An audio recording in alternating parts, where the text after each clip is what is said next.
Okay. Good evening, everyone. Welcome to the City of Fraser Planning Commission meeting for June 2nd, 2021. It is now 7:02. The meeting's starting. If you'll join me in starting our meeting with the Pledge of Allegiance.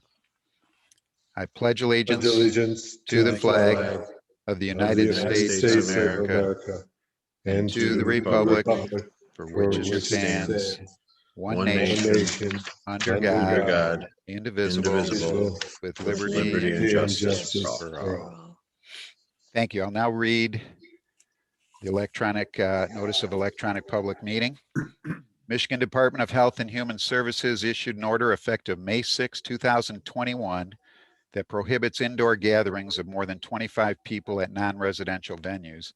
And the Michigan Department of Labor and Economic Opportunity issued emergency rules on October 14th, 2020, effective until October 14th, 2021, regarding remote work by employees when feasible. In addition, the City of Fraser has declared a local state of emergency due to the ongoing COVID-19 pandemic.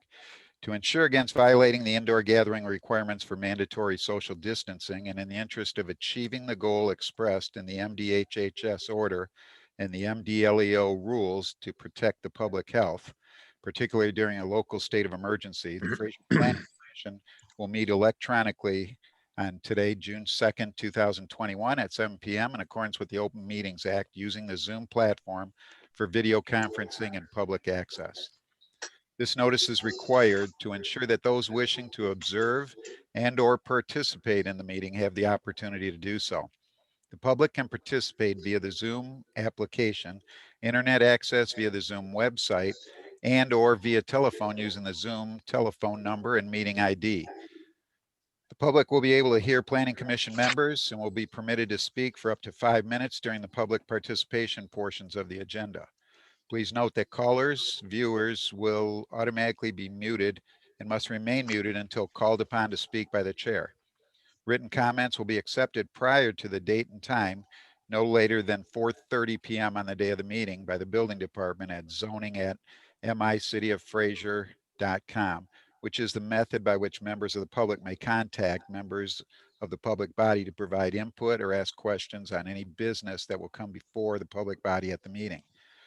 Public hearing comments will be heard during any public hearing that is conducted during the meeting, and other comments will be heard or reviewed during public participation.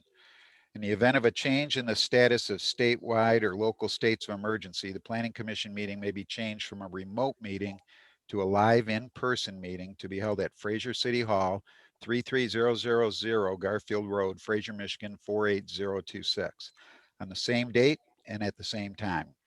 The city will post notice of any change in method of conducting the meeting from a remote meeting to an in-person live meeting and/or any change in the meeting place for this meeting to the city's website at www.ci.fraser.mi.us.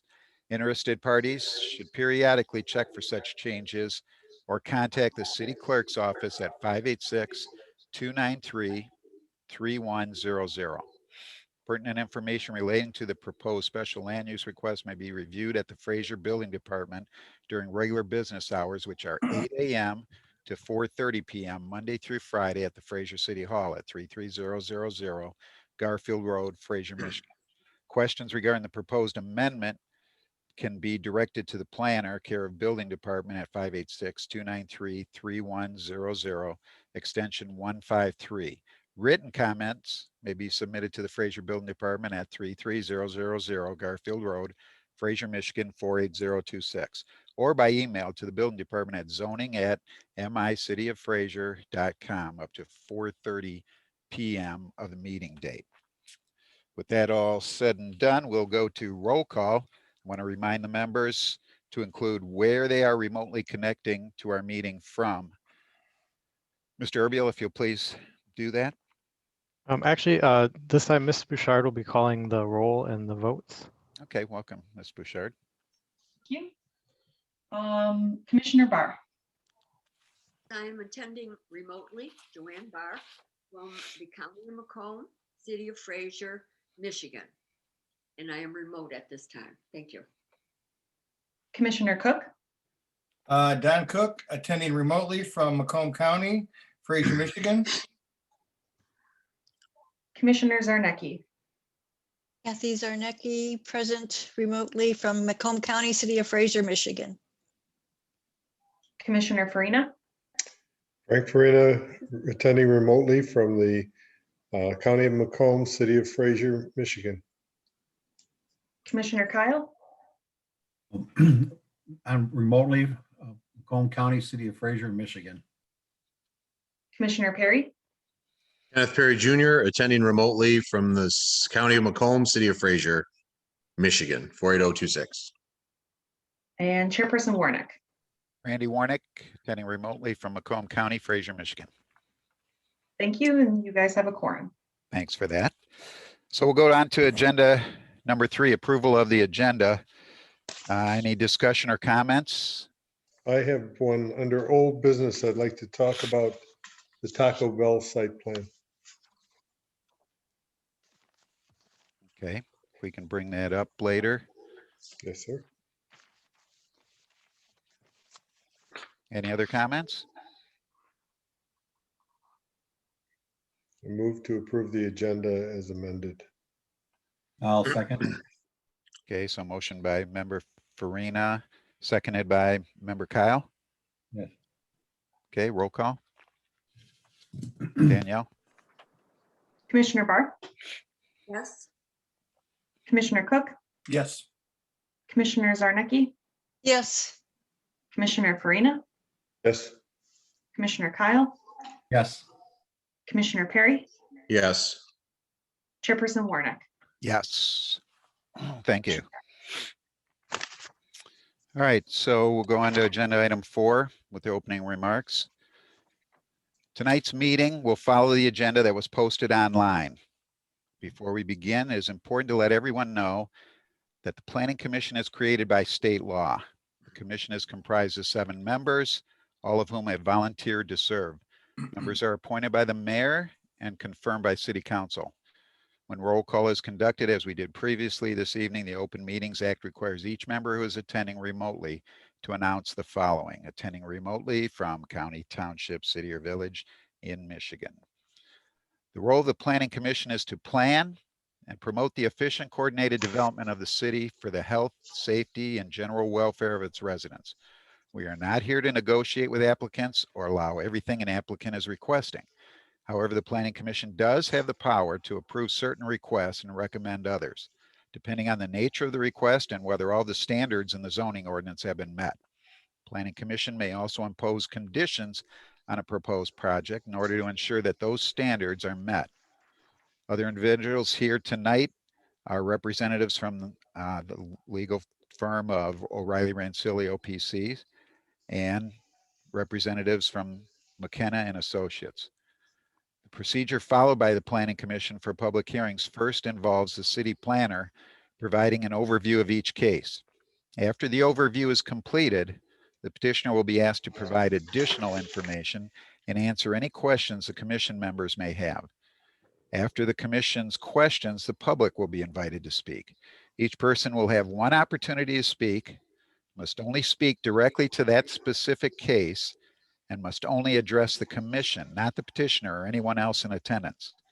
After the public has had an opportunity to speak, commission members may again ask questions of the petitioner. Then the commission will consider a motion. Now that we've gone over these guidelines, we'll begin our agenda for this evening. So we'll move forward to approve, let's see, we did. Yeah, approval of the minutes then for May 5th meeting, 2021. Any discussion or comments on those? I move to approve them. I'll second. We have a motion again, member Farina, to approve with a second by, was that Commissioner Kyle again? Yes. By Commissioner Kyle. Roll call please on that, Danielle. Commissioner Barr, I didn't hear what you said. Commissioner Barr, Yes. oh, thank you. Commissioner Cook, Yes. Commissioner Zarnecki, Yes. Commissioner Farina, Yes, Commissioner Kyle, Yes. Commissioner Perry, Yes. Chairperson Warnick. Yes. Motion carries. Thank you, Danielle. Okay, we'll move forward then with new business. Tonight we have a public hearing. And that will be public hearing SLU 21-01. Jim Butler on behalf of A&AM Management, part of 34400 Utica Road, to obtain special land use approval for a proposed fast food restaurant with a drive-through window in the CG Commercial General Zoning District. Is the petitioner present? Yes, I am here. Jim Butler, PEA Group. Okay, can we get the background on this? Is Mr. Urbiel doing that or Danielle? I am. Okay. So this request is to amend a site plan approval that was approved in February of this year, and also to obtain special land use approval to develop an outlot at on the site of Hockey Land at 34400 Utica Road. The development proposal is to develop 0.9 acres of the Fraser Hockey Land existing parking lot to build a 6,210 square foot restaurant with a drive-through lane. The drive-through lane is what triggers the special land use requirement. The existing ingress and egress points are proposed to remain in the locations that they currently are, and the site is proposed to be landscaped and renovated to accommodate the building and then to comply with the zoning ordinance as far as landscaping on the frontage and in the parking lot itself. That is the summary of the request. Would you like, Chair Warnick, would you like me to hold our review against the ordinance standards until after the public hearing? If you wish, if there anybody has any comments on that, anything against doing that? Anybody? Then we can do that. Sure. Okay, so the public hearing first. Yeah. So we'll start with the public hearing, and that for the record, if I can find my time here. Which I can't. 7:14 I have. Yeah, I have 7:13. So we'll start the public hearing at 7:14. And do you want to start then with any further comments, or go with the petitioner's remarks? Well, I can present our review against the ordinance standards if you'd like. Basically, that's a summary of the requests, but I can continue through our review or hold that till after. Well, for the public to speak, we should have the petitioner's comment and any questions from the board first. So Sure. why don't you set that up, and then we can go right into that. Sure, thanks. So the proposal for the commission that is here looks probably familiar to you. It is similar in some sense to what was approved last time. The difference being that instead of 2 outlot buildings, as I said, 1 restaurant now is proposed on the northern portion of the site, and the remaining portion of the parking lot that previously was proposed to have a second drive-through on it is now proposed to be parking with landscape added to it. As far as the area and bulk requirements, the proposed development meets all dimensional requirements for the CG district. The proposal is compatible with the master plan and the future land use of the area, which the master plan designates this area as general commercial, and including restaurants, both sit down and fast food with drive-through, with buildings that are constructed of high quality materials, which wrap the entire building and feature attractive signage and robust landscaping throughout the site. Commercial buildings should be supported by sufficient but not overly excessive parking areas. So in 2019, as you know, the applicant received a variance to reduce the required parking for what was then the proposal to 525 spaces, and also had presented shared parking agreements with 2 neighboring sites for an additional 247 spaces, which our understanding is that those are still in in play. The landscaping that is proposed meets ordinance requirements, which is 12 frontage trees and 30 parking lot trees. I think as we thought with the last proposal, as far as the appearance of the frontage on Utica with the landscaping plan and the new development, it improves the frontage of this property. The proposal does.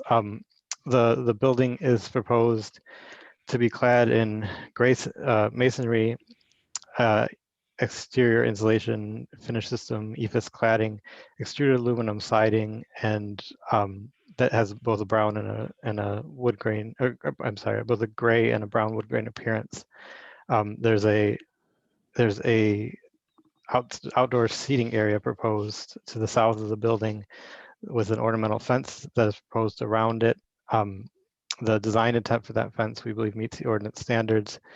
There are 2 dumpsters proposed at the north end of the site that are screened appropriately, and the lighting as proposed meets the ordinance standards.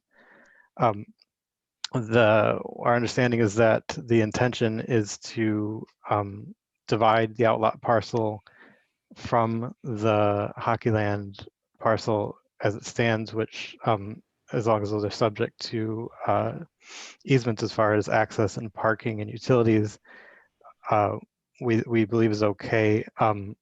But we also recommended that, as was required before, that the entire parcel be combined first so that the Hockeyland property and all the parking associated with it is available and under one tax parcel. As far as pedestrian safety and circulation, we believe that it's adequately addressed. There are sidewalks, crosswalks to access the proposed outlot from both Utica Road, the arena, and the north and south sides of the site where the parking currently is. And so that's our review, unless any of you have any questions for us. Okay, before we go any further, I just want to make the public aware too that we basically went into the information that would be provided in the next section, which will be that site plan. But I wanted to give the info to the public to hear before any comments. So I'd like to first go to the petitioner and ask if he has anything to add to Mr. Urbiel's comments. Yes, thank you very much. Again, Jim Butler with PEA Group. As was pointed out, this is an amendment to the site plan that you saw back in February of this year. We did remove the one retail building to the south, and we are proposing only one retail building at this time. There is a drive-through that's shown, but if you've noticed and you look at the site plan, you'll see that there's really not a menu board. The intent of that drive up is more of a drive up window, not a drive-through window where you place an order at a board and pull through. This would be, you would order either online or over the phone and then come pick it up. This project, by eliminating the second outlet building, adds another 38 parking spaces to the site. And it also reduces the demand because we don't have the other building by 49 spaces. So we're adding more parking to the site, which I think is probably a good thing to help the parking situation that's on there. That's really all I have to add. If I have any questions or have any questions. Oh, Mr. please. Butler, first, can you just, because we didn't get you to give your address. Can you Okay. add that? Absolutely. My address is 2430 Rochester Court, Suite 100, Troy, Michigan, 48083. Thank you. Thank you. Members of the board, if you want to hold any questions that wouldn't be associated with with the public hearing, feel free to do so. We wanted to get, this is kind of joining the two together, but we have to keep them separate. So the public hearing is specifically for the special land use proposal of just the fast food restaurant with a drive-through window in this district. Is Mr. Andrews present? I am. Clark, now this not being an actual drive-through, is there any maybe just that it's not the same, or can we consider it the same as a drive-through if it's just a drive up? And people are gonna bring I out, believe that Sarah and I discussed that some time ago and determined that for our purposes, we were going to consider them one and the same. okay. I think that's important because you're not going to have a menu board or anything. So people are basically, Mr. Butler, they're basically ordering online or on their phone. There's not, is that right? There's no microphone in or place to give your order to? That is correct. Okay. All right. So I just want to make that clear. Okay. So members of the board, do any of you have any questions that maybe would be related to this part of the public hearing? Commissioner Zarnecki. Thank you, Mr. Chair. Now, I believe this might relate to the special land use. I was going to ask the petitioner what is the reason why they went with one building as opposed to the additional retail? Was it the parking? It wasn't really a function of parking. It was just, they just thought this was a better layout for the site. They're also concerned about the retail issues that are ongoing right now in the retail market. Thank you. I agree. It's a less intense. It's much improved. Really like it. Thank you. Thank you. Anybody else? I have a question. Who's Joanne can go first. Commissioner Barr? Yes. I'm wondering if they have discussed anything with the police department. When you have a drive-through, particularly when they have games, people are excited. When I was a magistrate, every time they had a game, I mean, the courtroom was packed with speeders. And that's because people don't pay any attention. So when you have a drive-through, especially when you have people coming out of the game, getting their food, whatever, I'm just wondering, I've often thought there should be maybe a light there, or there should be something. One of the problems is that it's like 45 as you come out, and then as soon as you hit the light, it drops down to 35. Well, they're all hepped up. They're not paying any attention. I don't know how this is going to affect the drive-through for a restaurant, but it certainly could, because you're going to have games and you're going to have a lot of people coming and going. And just wondered if they had ever considered anything with the police, more stop signs or a light there or something. We have not spoken with the police department about any sort of traffic improvements. We do have signage. I mean, right now it's if you've ever been out there, it's completely paved. And it's pretty much a free for all. By doing the layout the way we did with the site, I think we'll make a more orderly transition of traffic to the road versus just kind of everybody just going where they're going to go.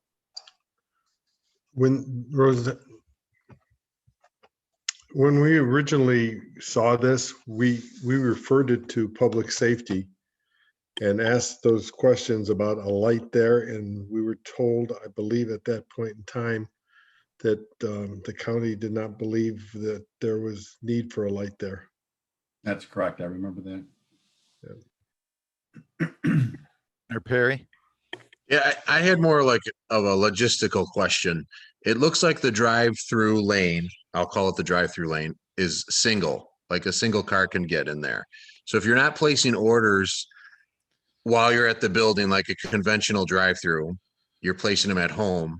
And I can only relate this to like when I go to Outback Steakhouse, they have a drive-up window, but there's room for multiple cars to kind of go around you.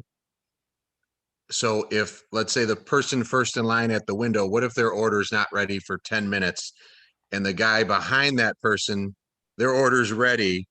How do they get out of the line? Am I making sense? Absolutely. Makes perfect sense. I'm just more curious. I'm curious how, because it looks like you're stuck in the lane if the first the first guy is not out yet. So what we did with this site, if you look, and Paul, if you can help me, there are three parking spaces. And where the cursor are, there are three Okay. pull ahead spaces. Should that situation occur, Mr. Perry, they could go Okay. there and they could walk it out. Okay, I was just curious. I didn't notice Good question. that, so. Very good question. That's why the bypass lanes usually in a drive-through is that somebody could get out of line and move out. They will be confined in there unless you can. I don't know if that's enough 3 spaces. If that whole lineup, because it's pretty much that whole U area that can hold cars, and I don't see anywhere that anybody could get out except for the first person. Well, there is a break. If you look Yeah, back there's behind the that. building, Yep. there is that break there. Okay, And so they these can get out are, through there. and these are kind of corrugated concrete dividers. They're not 6-inch raised islands. They're very rounded domes. So if someone needed to get out, they could certainly do that. They could maneuver across those. Okay, that makes a difference. Any other questions? I have a quick question. Is this something new that we call it a service window? Does other people have this? Instead of the drive-through, the service window, whatever it's called here? I've never seen it before where you order online and go do this. It's just generally for customer convenience. I got It is somewhat new. Yeah, it's a newer concept. doing groundbreaking. it. I love it. Oh, cool. I think it will be a little confusing because of people that, like Commissioner Perry said, if they ordered before and they get there before the other person, they pull up and their stuff isn't ready. They're going to make them pull ahead anyway, and then somebody's going to have to run it out to them because they're not going to make that whole circle again and come back to that window to pick No. up their stuff. Nope, they would pull ahead. That would Yeah. be the intent. So there'll be somebody running food out. It There will sounds be like. people running food out. Yes, Okay. if that case happens at arises. a lot of restaurants nowadays. Oh, yeah. We do it once a week when everything's been closed, just trying to keep businesses going.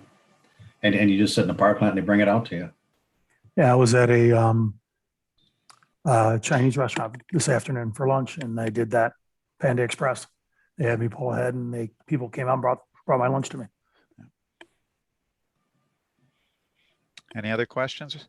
Yeah, this one's for Paul. Paul, for a special land use, they have to meet a number of standards is there any part of your review that said that where they do not meet the standards?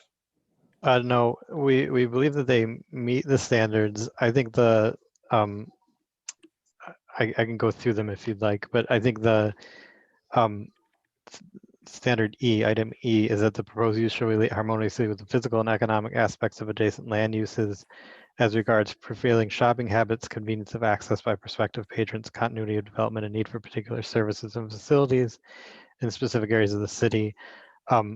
I think the parking issue was the one where that could cause a concern, but as we have discussed in the past and as we will recommend later, the city and the applicant went through some process to come to an agreement about an extreme event plan, and we believe that the applicant and the city can work together effectively to mitigate whatever negative impacts that those special events might cause. Didn't we also say well, I don't know whether this is under site plan or special land use, that those parking agreements had to be registered? That's correct. Yes. Yes. Yes. Do And we know if that's done yet? my understanding is that they have not been recorded yet. We have not.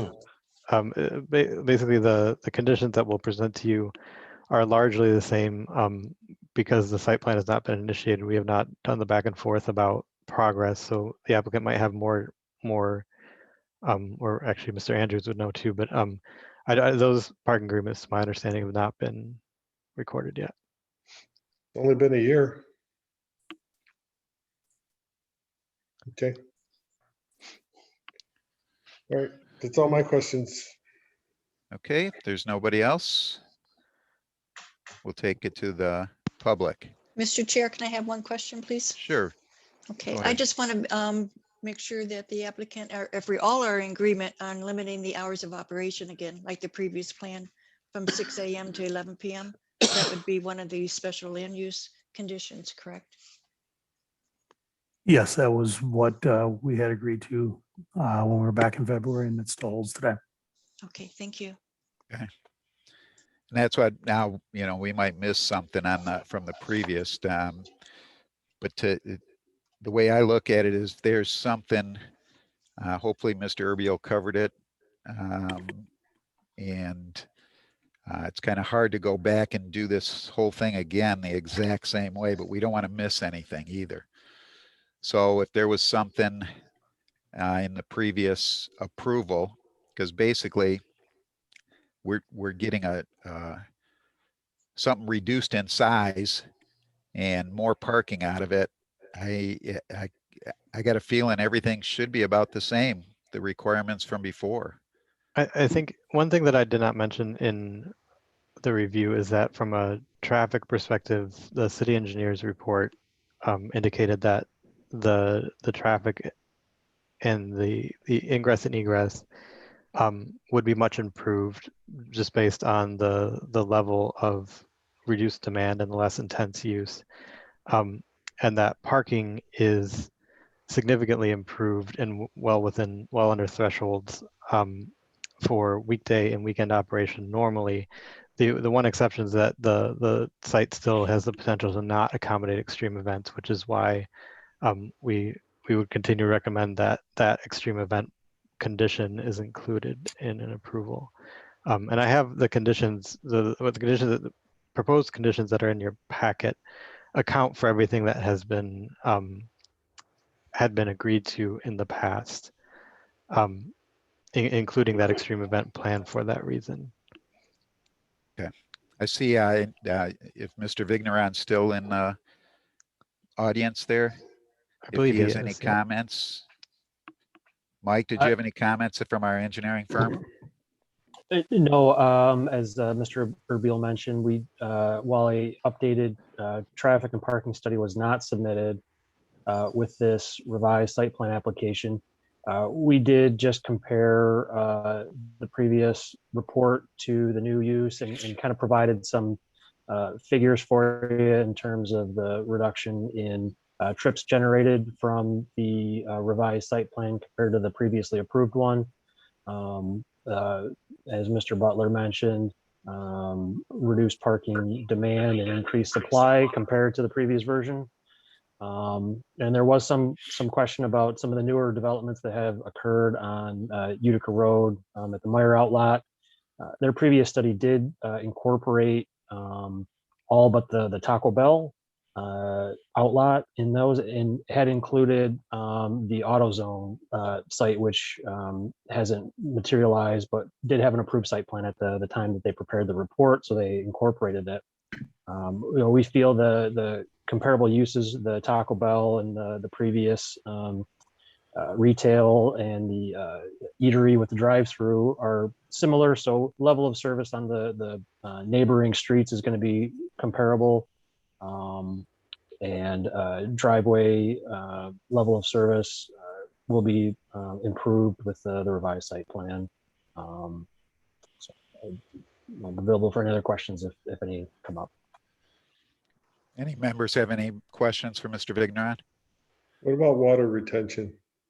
Have you guys looked at that?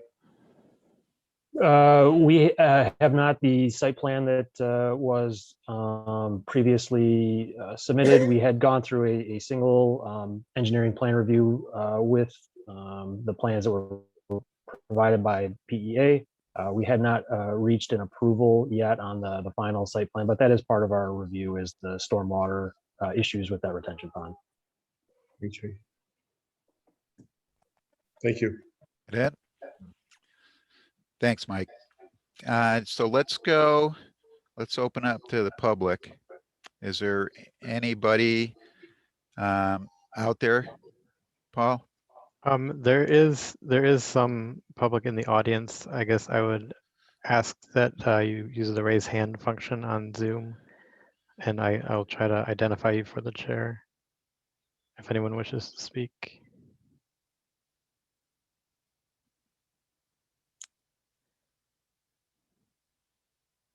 give them a little while to figure that out if they need to. Find the raise hand feature. Figured it out.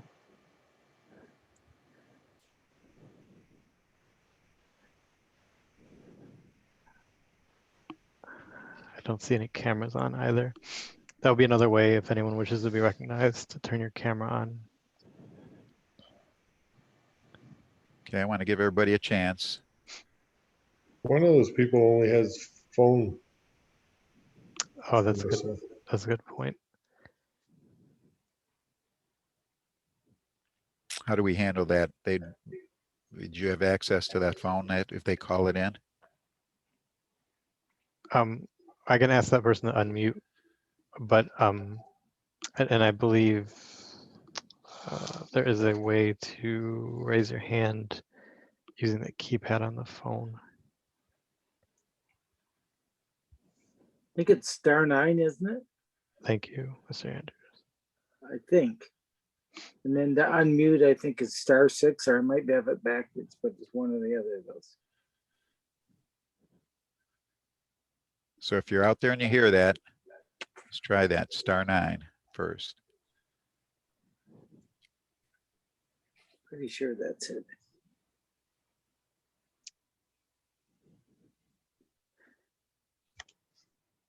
Looks like the person that was on that phone call has left the meeting. No, unless they went to the phone and might not be by their computer. Right. We'll give it a few just to see. If anybody comes up with any other comments, I guess we can still talk.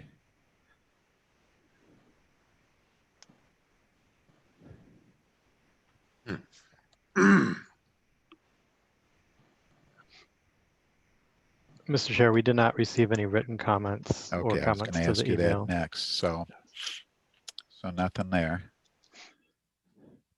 All right. Tom Jablonski, Tom Axe, and Amy Baranski is on.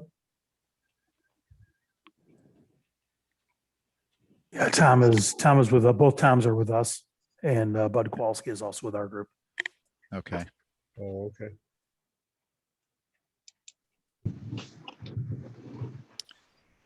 I'm guessing if it's Amy, she would know how to get in. So probably no Yes. comments there. No comments. Thanks, Amy. Okay, nobody else out there that you see? That's correct. Okay, let's bring it back up to the board. Any further questions or comments? If not, we'll consider a motion.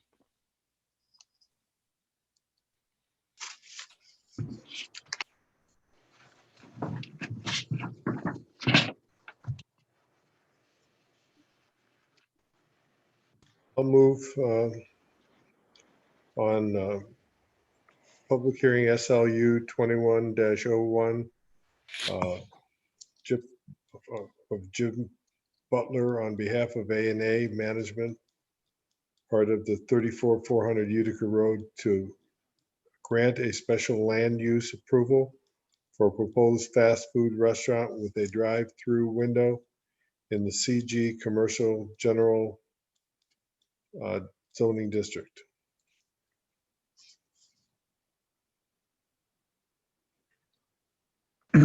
I'll second it unless you want the 13 conditions read. I'll be more than happy to second it. Are we good the way it's Are we printed? good with that, Clark? I thought the conditions went with the site plan. I'll second. Is that true, Clark, or should they be here also? No, I think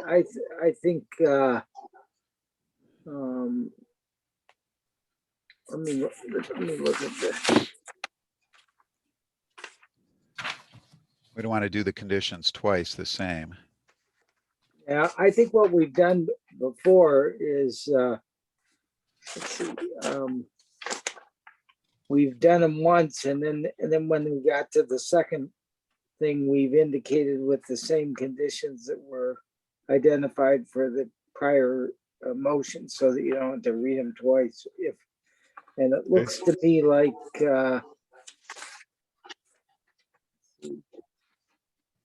Mr. Chair, I think I might be helpful, Mr. Andrews, if you'll permit me. sure. Okay, I would like to amend the motion on the floor if possible, just make sure that we make the statement that the findings that we have found that the standards of special land use have been met. And with the following conditions, the applicant must comply with the site plan approval and all of the conditions set forth in it, which conditions are incorporated by reference as if fully set forth in this special land use approval. And number 2, hours of operation for the outlet retail use shall be limited to 6 a.m. to 11 p.m. Seems good. Yep. Will the motion member Approve. approve that, agree with that exact wording? Exact wording. All right. Second it with the exact You did word. a great job, Kathy. Yes, very Thank good. you. I did my homework. Thank you. Yes, you did. All right. The hours are on there, number 10. What's that? The hours are on there. It's number 10. Oh, okay. I have a question before we do this. Number 5, it says 3 parcels to be combined together. Right. There would only be 2 parcels, but they're only gonna, right? Correct? Currently the north parking lot It's a separate is parcel. 2 separate parcels. Oh, I got you. I see it. So I guess what we were recommending is that the Hockey Land property be combined, and then the outlot parcel could be split off. And my understanding from the assessors is that that process had begun, but was interrupted based on this new, based on the revision of plans. That is correct. Okay. So it's just technicality that'll hold it up for that, but so we can accept that as it is, Yep. Commissioner Cook. Yes. Okay. Kathy, do we still need to, or Clark, do we still need to put the site plan comments and conditions into this motion, or are we going to do it under the site plan like I thought?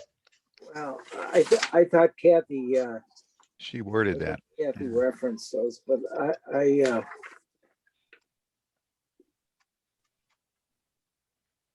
I think that I think those 13 things are relevant to the special land use. I mean, I think that the things like that are noted there are important, and but I think that we can cross-reference this in some way, shape, or form, because those will be included in their entirety in the minutes, and I believe I made a recommendation at least before that we record a notice of approval with the register of deeds, so if the property changes hands or whatever, that somebody would know what all those conditions are. Can we keep with Kathy's wording then, that it references Yeah, I think so. that? Let's leave it at that then. Okay.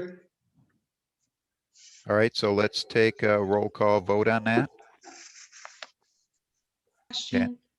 This might be for Mr. Andrews, but I don't think that we officially closed the public hearing. Oh, that's right. Need to officially make a motion on that or anything?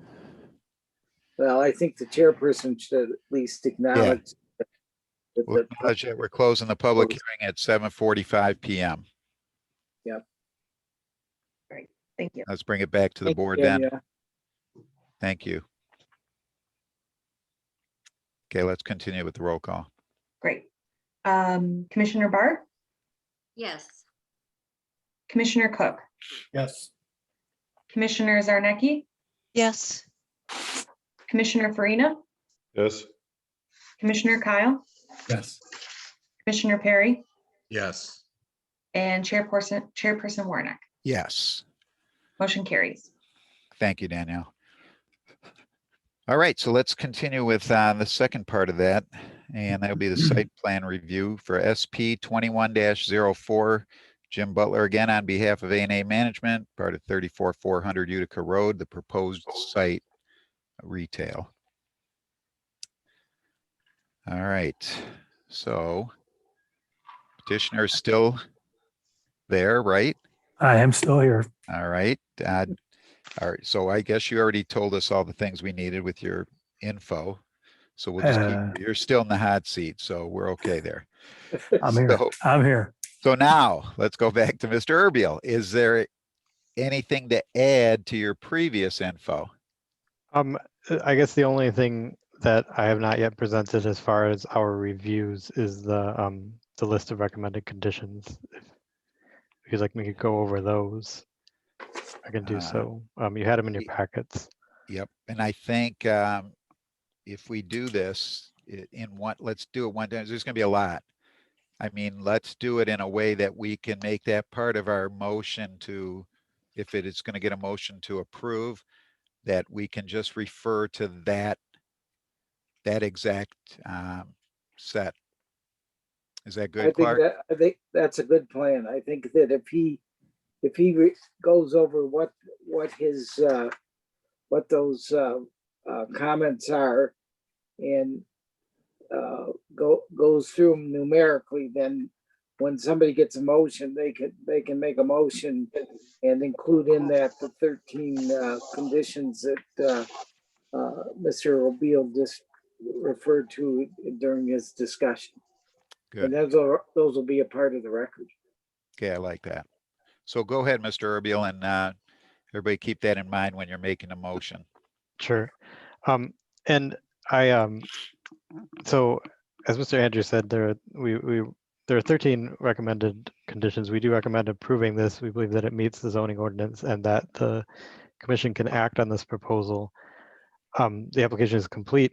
We believe that there are not outstanding issues with zoning ordinance compliance. Our recommended conditions, as I said, are related to previous site plan approvals. And we did sort of vet them based on our understanding of current events and based on the proposal. What I had mentioned was that the city engineer's opinion of the parking situation is that extreme events still needed special care.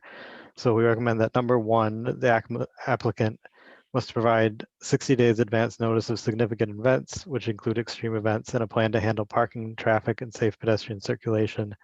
A plan for extreme events must be submitted by the applicant to the city's development review team at least 60 days in advance of the proposed extreme event to be reviewed administratively by the city.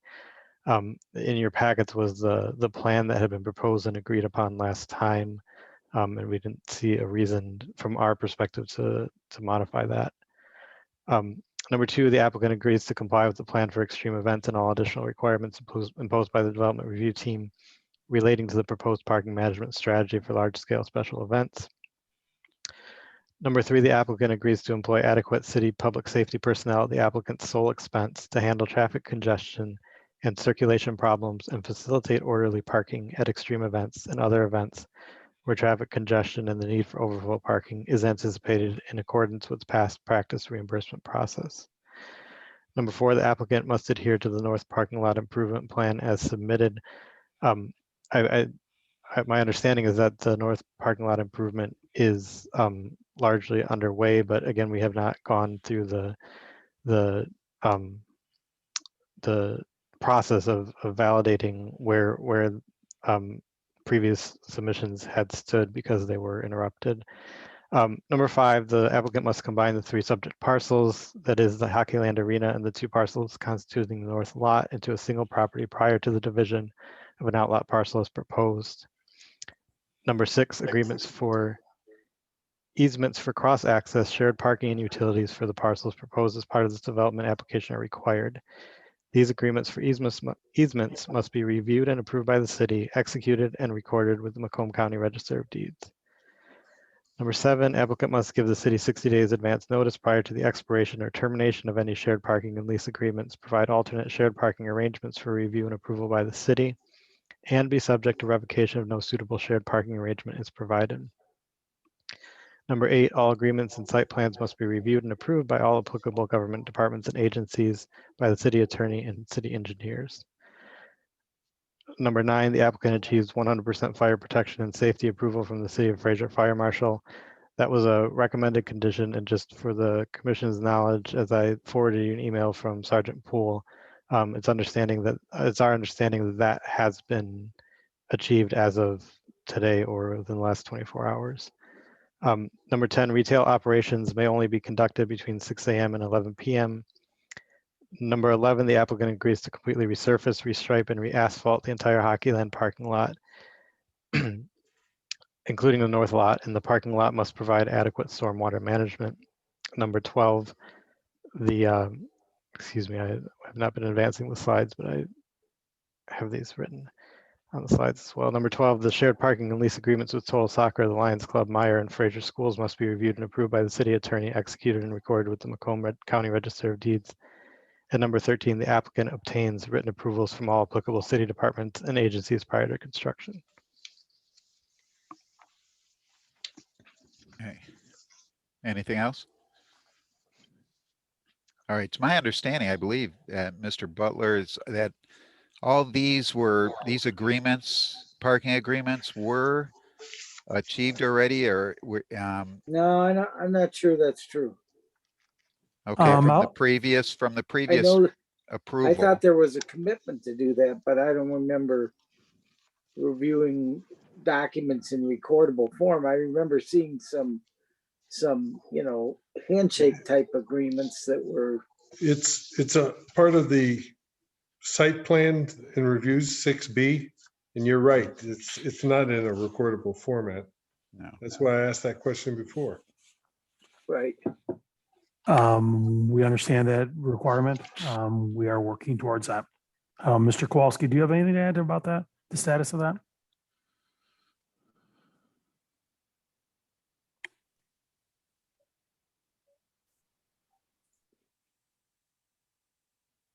Mr. Butler, I am aware that Commissioner Farina and Mr. Andrews needs that in a situation that can be recorded in deeds. And once we get this final approval, now that we've asked again and again because we keep changing our mind, we will make sure that gets taken care of. I think that's how we approved it previously, that it would be taken care of. Right, that's my recollection. Yes, sir, Yeah. Commissioner Warner. I believe that as well. Okay. I do have one other question relating to this, and this has been going on for a long time, so I remember there was an issue about a cross-access agreement with one of the neighbors that was not willing to cooperate, as I recall, and as a result, I believe that Mr. Butler revised the site plan so that to eliminate the need for that cross-access easement. Does that ring any bell, Mr. Butler? That is 100% correct, Mr. Andrews. That's one of the reasons why we I want to came make back. sure that there isn't a requirement that because I remember discussing with Don Denault and others the issue about whether or not what was going to happen if there wasn't a cross access, and what happened if one of those people didn't want to combine their property with it and so forth. And we discussed even condominiumizing some of it. And I don't know that ultimately got resolved, but I do recall one part of it, and that was that the one parcel, I believe it was to the south, if I remember right, was not going to be included in the cross access thing, and that the site plan was reconfigured so that there was enough room to get around without having to have a cross access easement with that person. Does that sound right, Mr. Butler?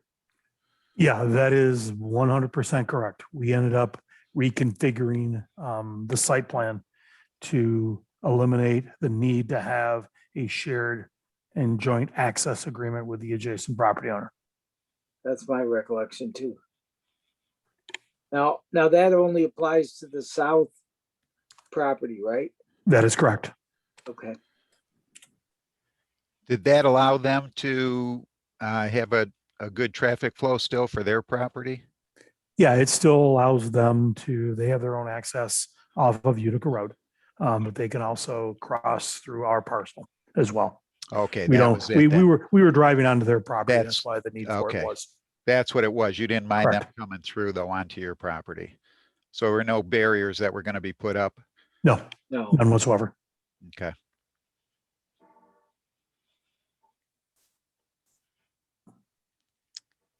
Anybody have any other questions for Mr. Kowalski or? Oh, I have one other comment, and that is, not too long ago, Don Denal that with city concurrence,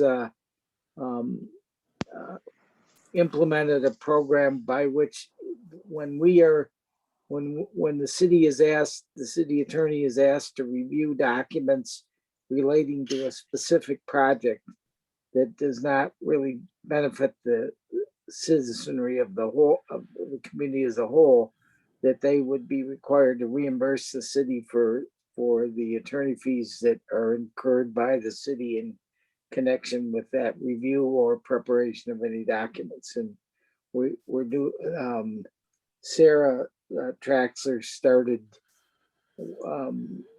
monitoring that when she, near the last part of the tenure of her tenure. And I think she was taking that maybe out of deposits that are being made by developers in connection with projects. But since we know that this is one that is going to require that, we probably ought to make that a part of condition number 8, that, and maybe add to that, and with reimbursement of attorney fees in connection with that review and approval. I think that's a good idea. And we have the authority to do something like that since it's a city policy thing? Yes.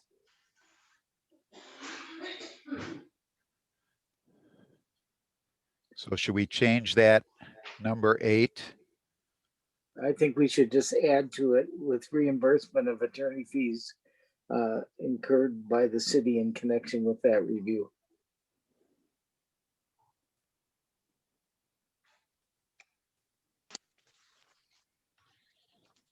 Any other comments on that? I concur. What about engineering evaluations? Should that be part of that?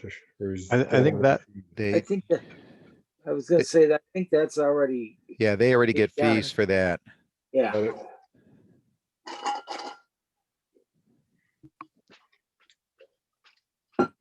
Same with all the other departmental reviews and all of that. So I think that would be the only thing.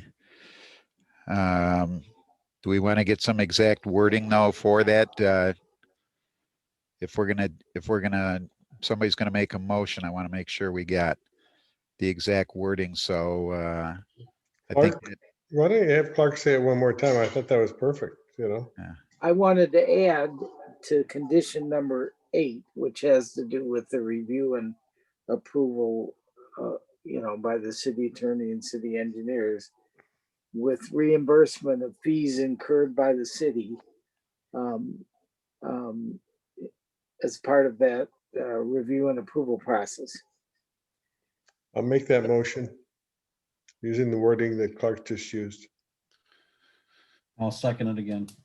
well, so now we're just making a motion just on that, the addition of the wording to number 8, because we still haven't made a motion on the whole thing. I thought he was trying to make a motion on the whole thing and include We that. did make a motion on the whole thing and then we started talking about it again. Did we on the site plan approval? I know we No. did on the. We did it on the special hearing Oh, the or special the hearing. public hearing. Yeah, I don't think anybody think did we- it here. No, nobody's done it. because Paul was the last one to read all these, and I said Right. that if we do make a motion, Right. they can reference that. I agree. Exactly. So, Chair. All right. Chairman, or Chairperson, And I Commissioner Zarnecki. want to slip in a question for Mr. Butler before we go Yep. with any further. On the outdoor seating, I noticed like there's 15 tables and it's outdoor seating, but on the site plan, there is a designation saying enclosed outdoor seating. Is some of it completely open and some is enclosed by like a, plexiglass? Can you clarify that for me? Well, the enclosing meaning that it's fenced in. It's is just what we fenced meant. in, is what you Mhm. mean. Okay, all Yeah. right, thank you.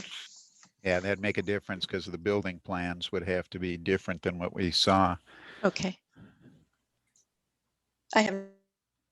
Another? Oh, got muted there, Kathy. I'm sorry. No, there you no further questions. That's it. Thank you. Okay, thanks. All right, anybody else? I Or have do we I have want a to? question for the engineers. Okay. I know you say that, Mr. Mike, are you there? Yeah. Yeah, still here. Yep. Yeah, I noticed in your report that you say that there's a detention pond at that location that handles overflow water.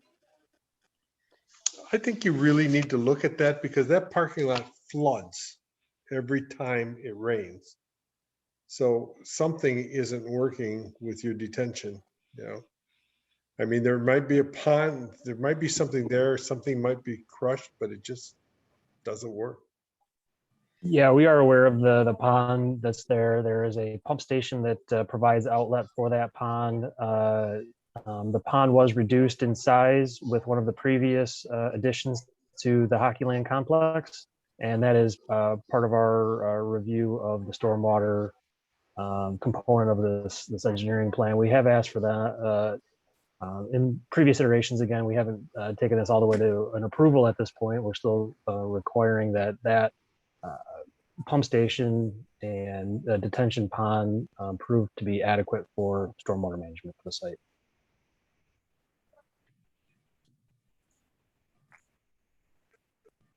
I think in the past, just for records, it was always a situation in the past where it just needed cleaning a lot of times.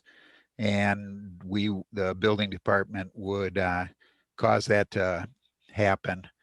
And a lot of problems were solved with that. And it's being an older pump station, there may be things that need maintenance. And I think it just needs to be upkept and watched, maintained so that things don't happen too late, and then they're too late to fix. How do we ensure that? As part of the city's current stormwater standards, there is the opportunity for a stormwater maintenance agreement to be executed with the developers. And that stormwater maintenance agreement binds the property to maintain their stormwater facilities in an acceptable condition. Should they fail to do that upon notice by the city can come in and rectify those conditions and charge the property owner for any costs incurred in that endeavor. So if the property owners fail to maintain the pump station, for instance, and it's causing regular flooding, it's causing issues to neighbors, the city can, upon notice and failure, if the property owner fails to correct the situation, come in, make necessary corrections, and charge the property owner for those corrections. So we do have the ability to do that, and that is part of our stormwater review. That wouldn't be part of the motion or anything. That's something that's enforcement that's required. It kind of words that number 11 about the stormwater. It says must provide adequate stormwater management. All right. Yeah, but it doesn't say how we ensure that. Our job's not to enforce that, I believe. I think it's because we become an enforcement agency for that, and that's not our position, our place. I think that's done through the city, other departments.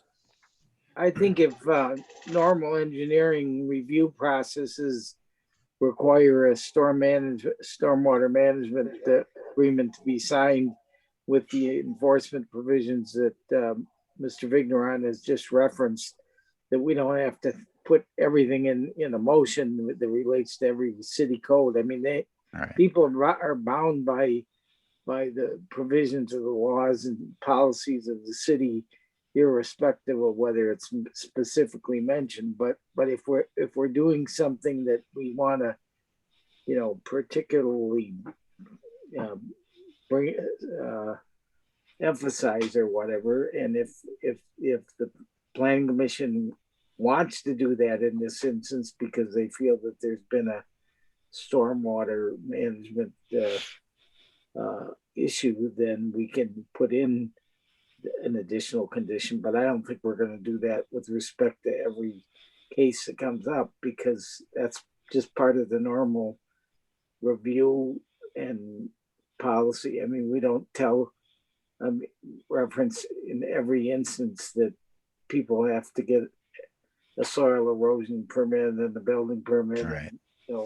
That's part Okay. of the process, and I don't think we have to mention that. But if because of problems that we've had in the past with that, Mr. Farina and the planning commission as a whole feel it's appropriate to make sure that that's the case, then let's add that as a condition.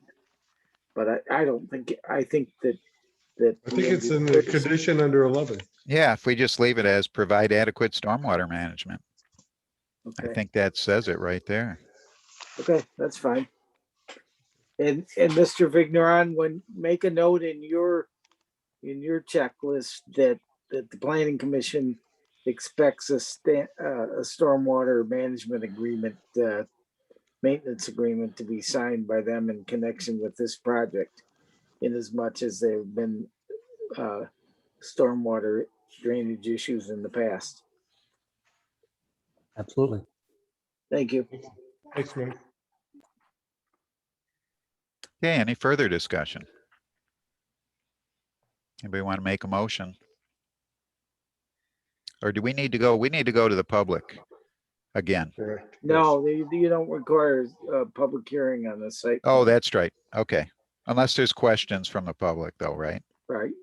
You can always let them talk, but there's not a required public hearing. Right. So if there's anybody in the public that wants to make a comment, Do so now. yep.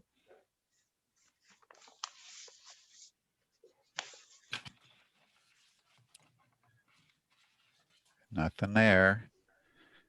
I think they would have figured it out by now. So we can continue. Anybody want to make a motion here?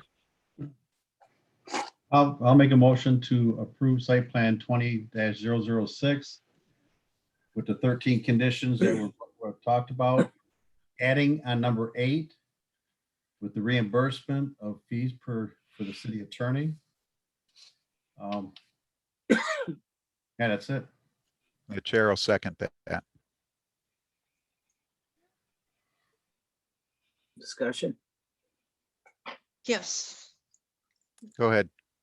Just clarification. Member Kyle referenced the site plan as 20-006, but our agenda references it as site plan 21-04. I'm Just want reading that it off the clarification. packet that they gave us, 6B site plans. That's where I got that number. Oh, yeah, that's wrong. I apologize. That's wrong. a copy paste error.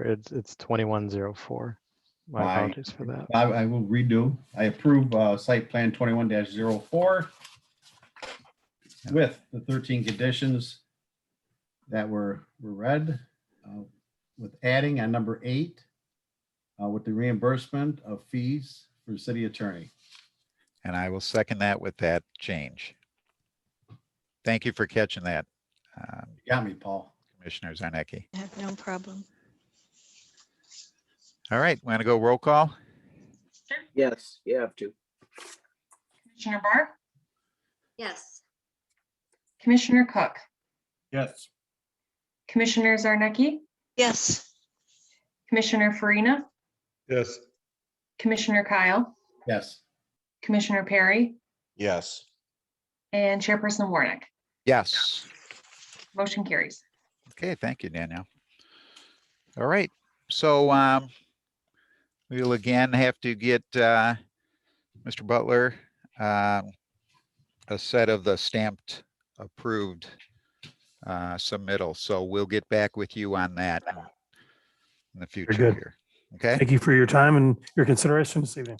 thanks for coming through here today. You bet.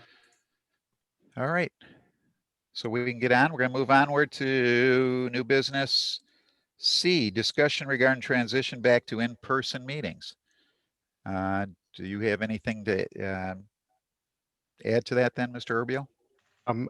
Just a note that as you all know, the Health and Human Service orders have been shifting and things have slowly been opening up. And per Mr. Denault's suggestion, I just wanted to sort of ask if we can have discussion now, or I would just request that you email me individually to let me know your thoughts about returning to meetings in person. Nothing has been decided. The city of Fraser, as of this point, still has a state of emergency, and under the order, you are able to continue to meet virtually through the end of the year, I believe. But as things are shifting quite a bit, and with the expectation that the mask mandate and indoor gathering restrictions are going to change on July 1st, I think it will be possible to start. It's in the foreseeable future that it's possible to start meeting in person again. So I guess I think we can discuss it, or if someone would prefer to just share their thoughts privately, I will collect those just to understand what the temperature of the group is going forward. Well, I'll make a statement that we should, I think, no matter what, we're not going to do something before council does it. So if we're going to follow, we could discuss that if council decides as the major governing body that they are going to follow that path. I don't think we should do anything till they do that. And then, but if we want to make a recommendation to them that we would be acceptable to doing the same thing, I still don't think we should, we can't make any commitment before them. Does everybody agree with me on that? I think That's you're why right. you're the chairperson, Randy. Very good. I agree with that. I just don't think we jump before them. They're the governing body. I would never try to do something before them in that drastic a change. As far as I'm concerned, it's a drastic change going back to in-person meetings.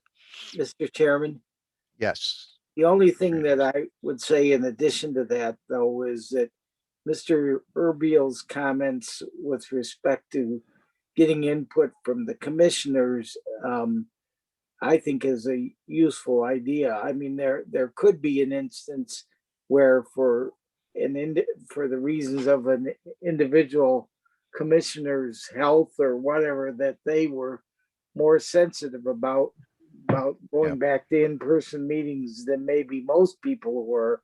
And I know in other communities that we've been involved in that sometimes the boards have felt like they don't want to force any one of the individual commissioners to have to come to a meeting or resign or whatever like that, if they have a good legitimate reason for feeling that way, and that at least then the administration has some idea as to the temperature, so to speak, of what the commissioners are. I know in one other community that we regularly do business, one of the commissioners had some compromised health situations, and she said that she really didn't want to go back to a in-person meeting until she had to, and in that case, the individual commissioners said, well, if city council mandates that we go back to in-person meetings, then we're going to do that, but we're not going to force it down the throat of the other commissioners, and just say take a vote and say, well, 6 of us are ready to go back and one of them isn't, so we're gonna make Right. that person go back. So I think agree. the idea of allowing people to share that privately if they want to is a good one. I do too. So let's do that, and everybody make contact with Mr. Urbiel and give your views. And then he can take that and put it together, and maybe if we have to do a formal submittal to council or whichever process. But let's start with that. I mean, that makes the most sense. Thank you. Is everybody in agreement to that? Yes, that's fine. Do we need any kind of motion or anything for that, or just No, I don't we're all think we do. set? So we'll just carry on and just until the future, see what happens and what results from everybody's input. I think ultimately what's probably going to happen is as the vaccination rates improve and the number of cases continues to go down, that at some point most public bodies are going to say we're ready to go back to in-person meetings, and at that time it'll probably be filtered down to the other boards and commission as well. But I don't think we're quite there yet, but we're certainly moving in that direction, and people are discussing, their comfort level with respect to that. And because there are still instances where people are getting sick and or unfortunately in some cases dying, but it's obviously going down quickly, thankfully, finally. Okay. Okay. Anybody else have anything to add? Go ahead, Commissioner Zarnicki. Hope you're on mute. You're on mute. Thank you, Mr. Chair. I thought maybe Mr. Urbiel can kind of put his ears to the administration chat if you're aware, or is find out what type of safety precautions they might be taking in the chambers, so we know what to expect when we do come back.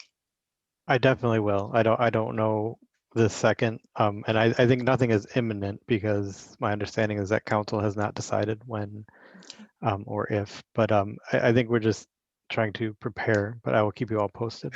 Okay, thank you. That's a good start then. If we can all make contact with Mr. Urbiel, then that'd be appreciated. All right. Thanks. Nothing else?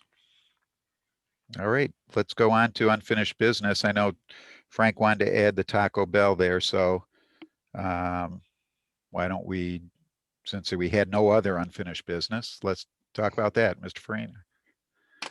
I noted that Taco Bell had all their sod in, and I seem to recall that we had a provision in their site plan that said they had to have a break so that the headlights would not shine into oncoming traffic. And I think that was Kathy that brought that up originally. So I asked Paul to look into that. And Paul, you want to tell him what? And you're absolutely right that that was a condition of approval.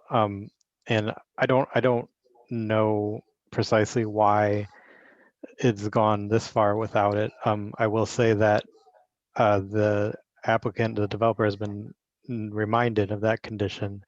I've been in contact with them, and actually late this afternoon, they submitted a proposed solution to it. I haven't had time to look at it in depth, but it, as I said, I'm not certain why it's gotten this far. I think it's a product of the amount of churn that has happened in the city in the previous months, but I'm on it and working on resolving that so that that condition is met. Okay, the weather's good enough. That was me that brought that up, and I brought it up at the last meeting again because I experienced it again there. This time with the drive-through restaurant, and the headlights were coming from me from that way, and people coming out to go out onto Utica. So it's definitely an important thing. So when the weather conditions are good, everybody's doing landscaping, so they shouldn't be precluded from doing that. Well, I have a further question that I don't know. This is the second time that we brought up things that were supposedly in the site plan that were supposed to be taken care of that have not been taken care of. Now, is there some kind of checklist that the building department goes through before they grant occupancy or temporary occupancy? Does the planner review it? What's our process? So, I mean, I think the typical process that I have confidence will be the process going forward is that when the permit drawings go in, there will be a check and the planner will review them against site plan approval conditions. And yes, I think I mean, Taco Bell has a temporary certificate of occupancy, but not a permanent one. I don't know.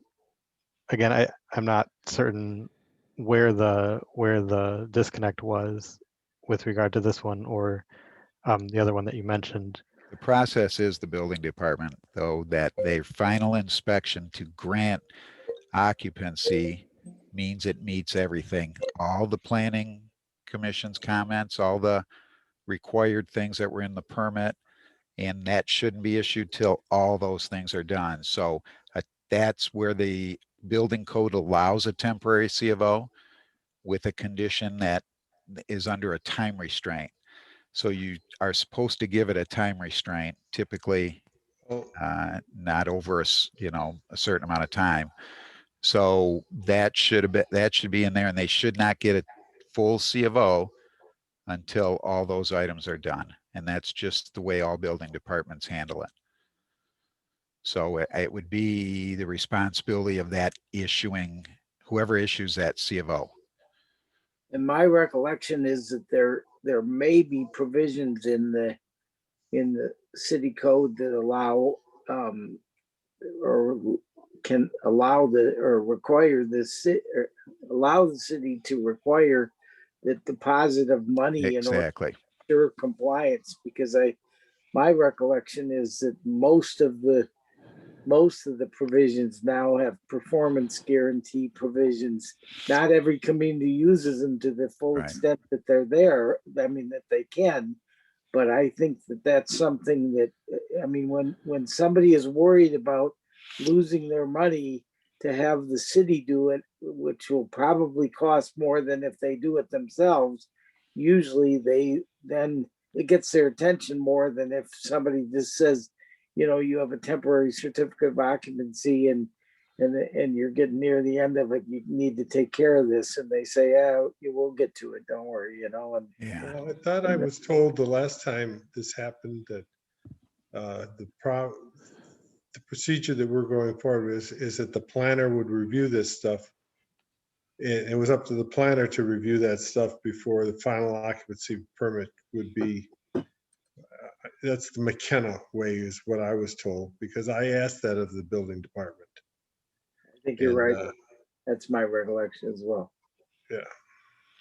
And most building departments do exactly that, Clark. They get a bond for the cost of the improvement and have them put up. And a lot of times they just do a fee even to do that. To give a temporary C of O, I've seen fees from $100 to $3,000 by cities. And that's non-refundable. That's non-refundable, but they also include the cost of the improvement. For something like that, they would take the cost of what that would cost for exactly that purpose. If they don't do it, the city has the money and they can do it, maybe the DPW or whatever, they can get it done. So it's a good process. And every city, like you said, every city I've been at has done it differently, but most of them do some kind of performance bond. So whatever way.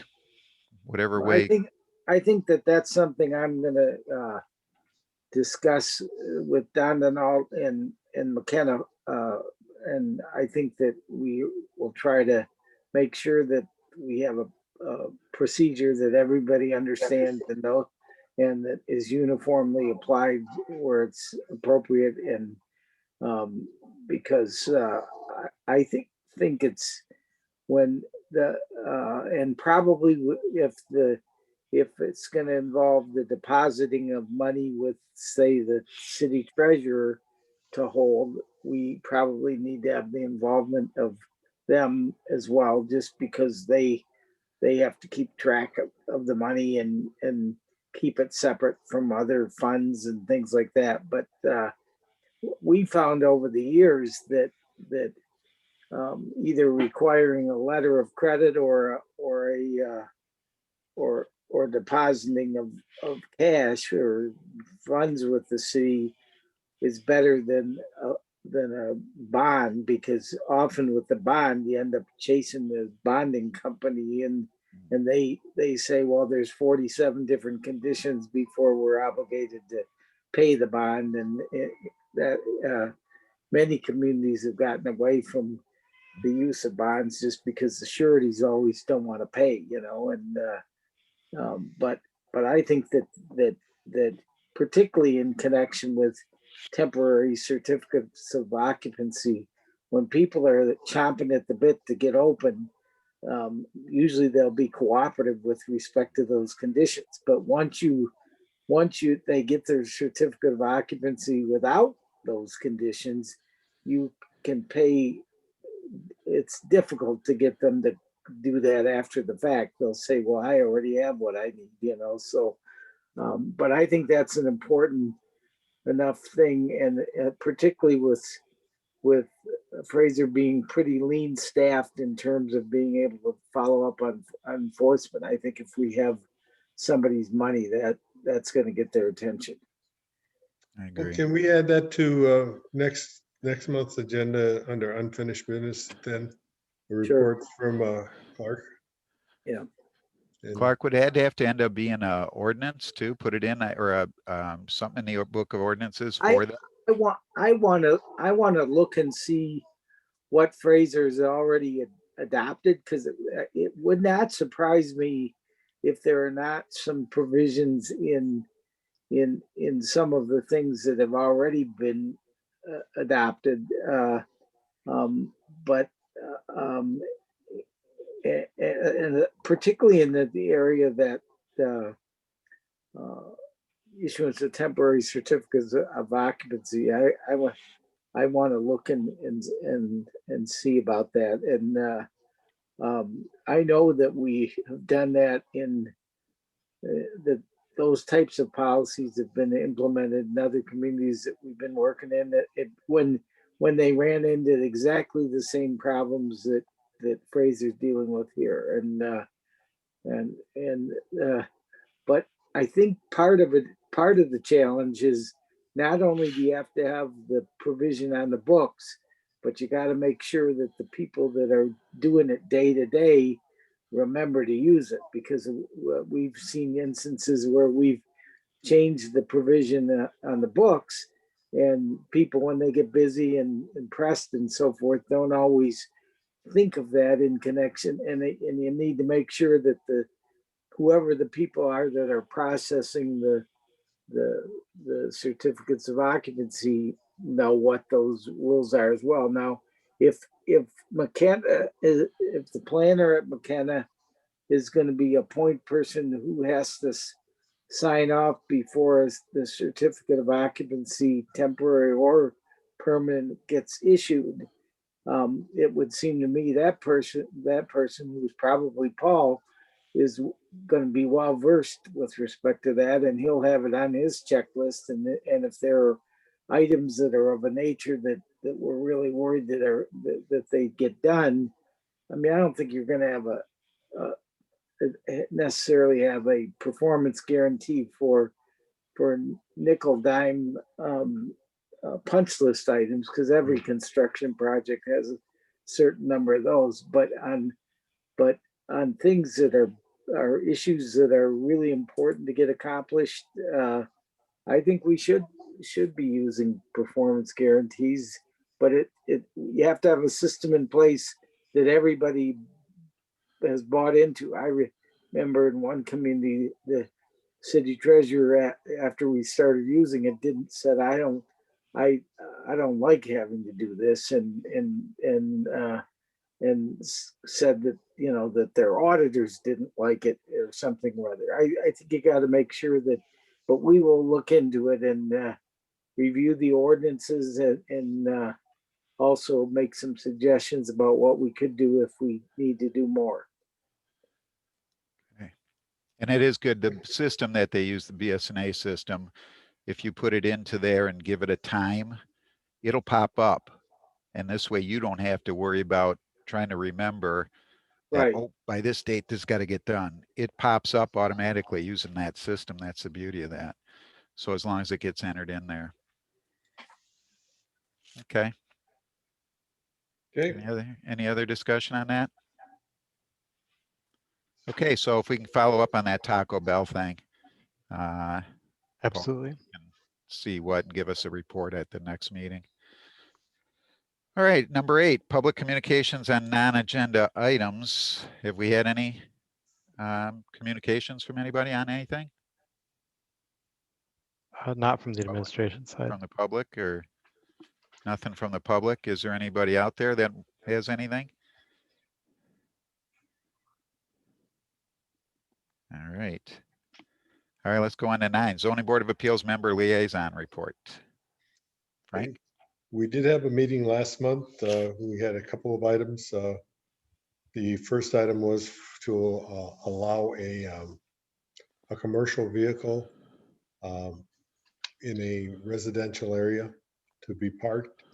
It was granted because there was special circumstances, and the gentleman who brought it forward agreed to park his vehicle behind the front line of his home on the side, with an enclosure on the side, and not to bring it out into his driveway unless he was leaving for work and that kind of thing.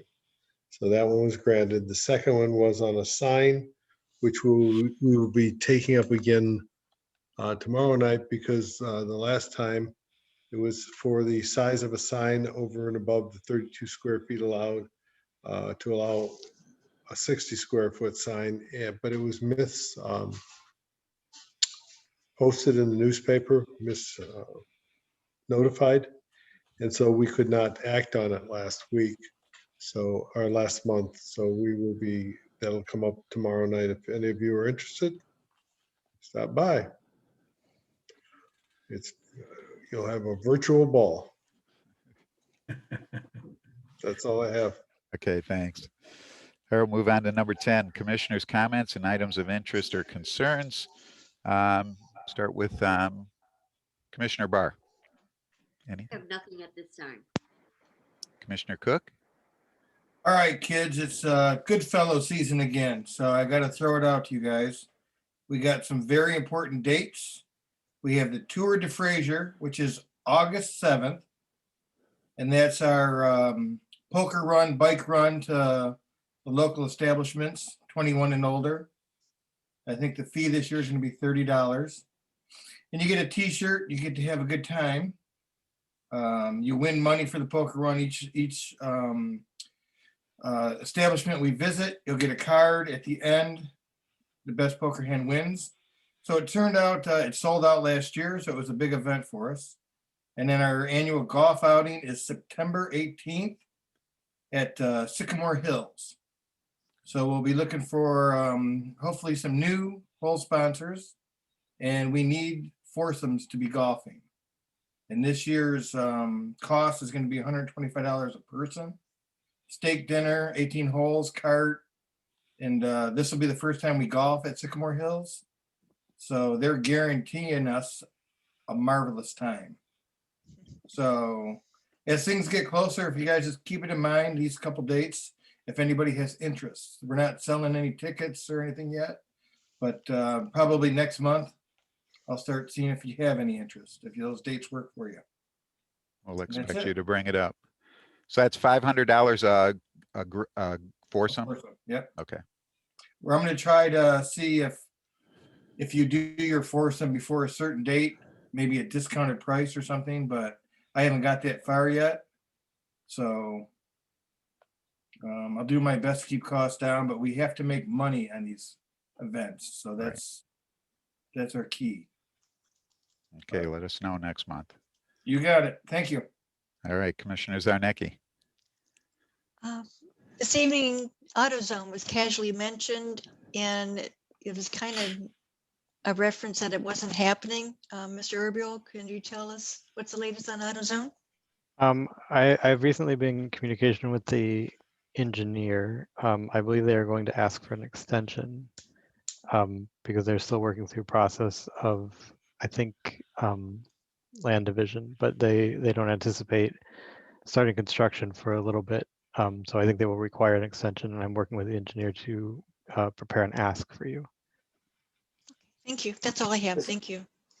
Okay, thanks. Chairman? Commissioner, oh, did you have something, Clark? I did, about the AutoZone thing.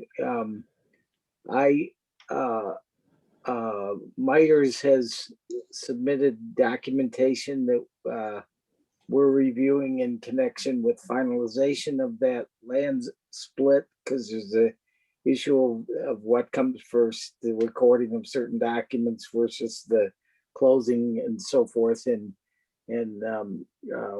we worked that through with Meyer before with the outlot on the other side of Utica Road, and we are doing the same thing with respect to that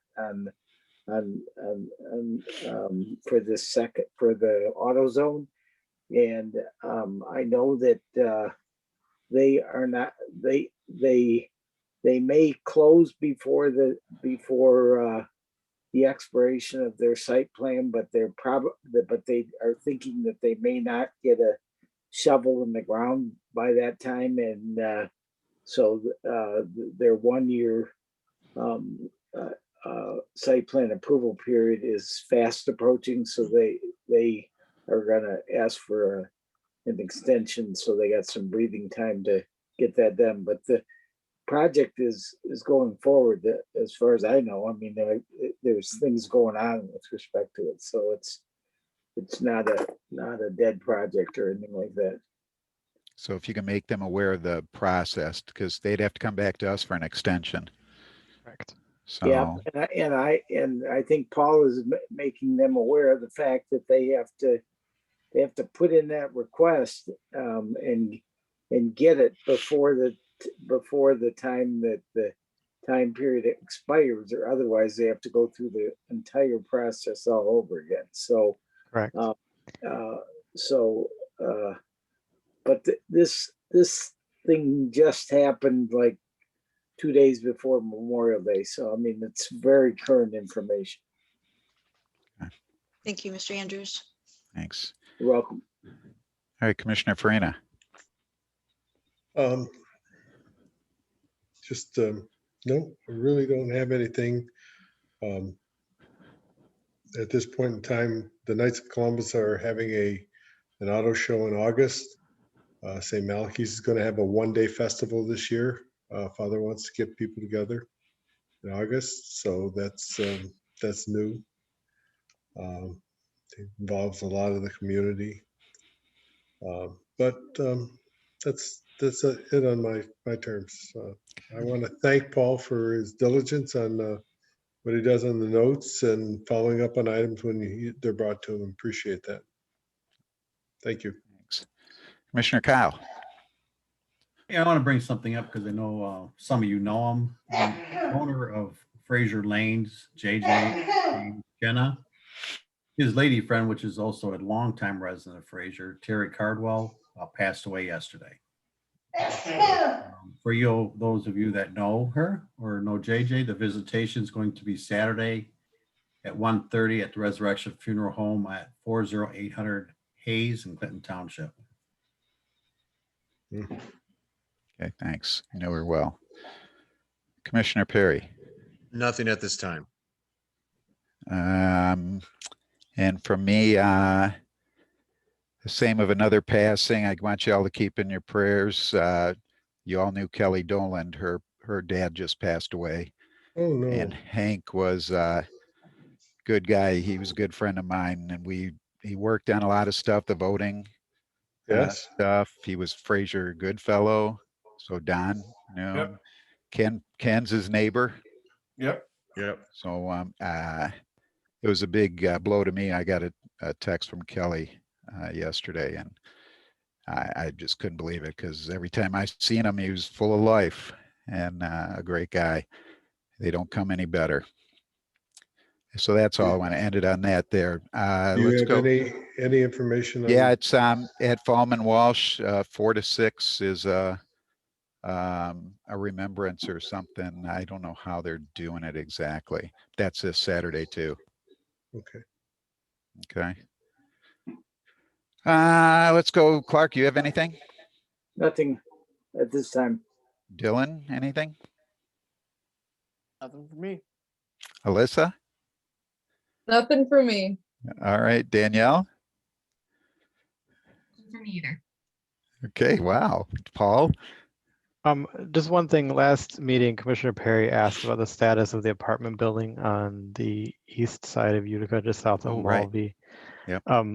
I talked to the building official about this one, and he admits that it's slow, but he doesn't believe that it is completely stalled. They had an inspection for their basement floor concrete pour. Probably that would have been right around the time of the last meeting, and as of a week ago, they have not called for any more inspections, and I don't think there's any more visible progress, but the next step is for them to start framing walls. But I will continue to keep an eye on it, and I'll keep you posted if I hear any more news. But my understanding is that it's slowly moving forward, but slowly. I see they set the beams last week. Yeah, I can. Is that right? Okay. I can rely on Commissioner Kyle to keep me updated on that one because he lets And me know. they were doing He some grading. passes it every day. They got it filled in and they did some grading and the beams are set. So next they'll be putting some lumber up. I think the biggest problem, like in all the trades, is getting enough people, you know? So Yeah. By the way, Materials. the music shop on 13 Mile and Groesbeck is being renovated. It's coming along very nicely. Mhm. Good. It's good to hear. Yeah. A lot of stuff Finally. happening, considering Counselor all we went through this past year. Paul, do you mind repeating what development that was, please? I actually don't have the address, but it's an apartment building south of Mulvey, on Utica, on the east side. Gotcha. Thank you. Okay, I think that's it. Anybody I missed? No, that's all I see on the screen, but I don't know. Okay, so I'll take a motion to adjourn. I'll make a motion to adjourn. All right, motion by member Kyle, I'll supported second. by who? Cook? Yes, Commissioner sir. Cook? All right, we'll do that. And do we need a roll call? No, you can take a voice vote on adjournments. All right, all in favor, say aye. Hi. Aye. And any nays? No, nobody wants to stay? All right, well, we'll see you at the next meeting. Be Right, safe. everybody have a good month. Thank All you. right, thanks. Good night, Stay everybody. safe. Good night. Good night. Have a good night. All right.